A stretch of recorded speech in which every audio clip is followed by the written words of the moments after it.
Meron silang hawak pero hindi nyo alam.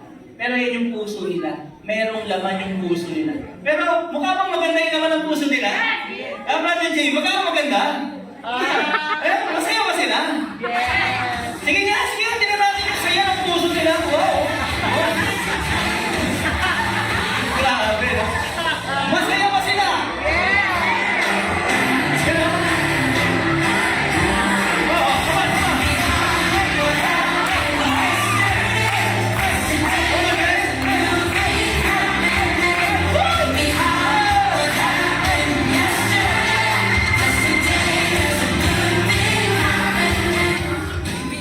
Sa buhay natin, kapag masaya tayo, hindi masyadong nasusubo kung ano talaga yung laman ng puso. Yes.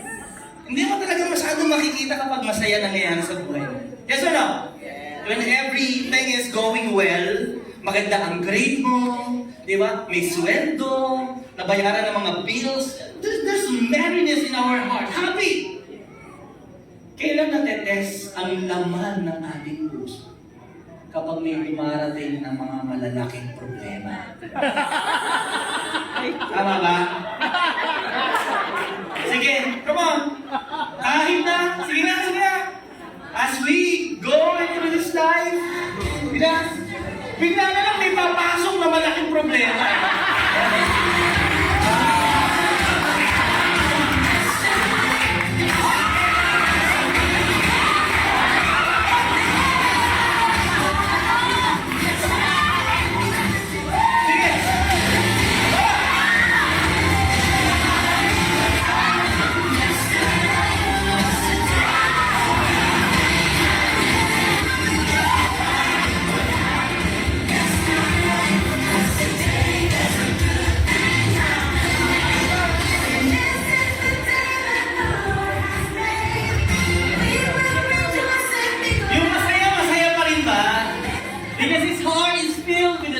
Of the Lord. Amen? Si Brother John Lo, kailan natapon? Sweets, ang laman, masaya.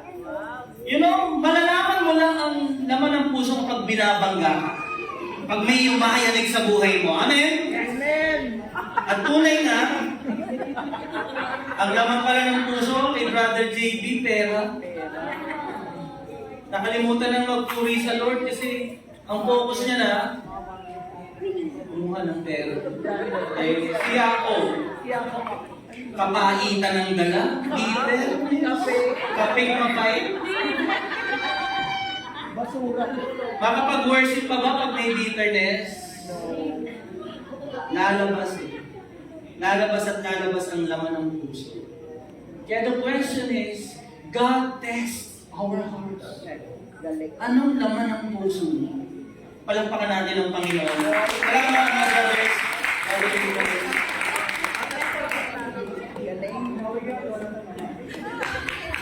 Grabe yung pagkabangga eh.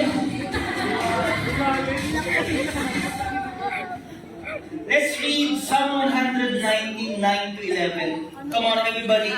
How can a young man keep his way pure? By keeping your word. I have sought you with all my heart. Don't let me wander from your commands. Sabi niya, sabay-sabay, I have treasured your word in my heart so that I may not sin against you.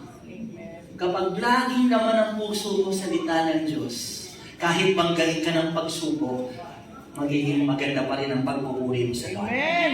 Hindi titigil yung pag-worship mo kasi why?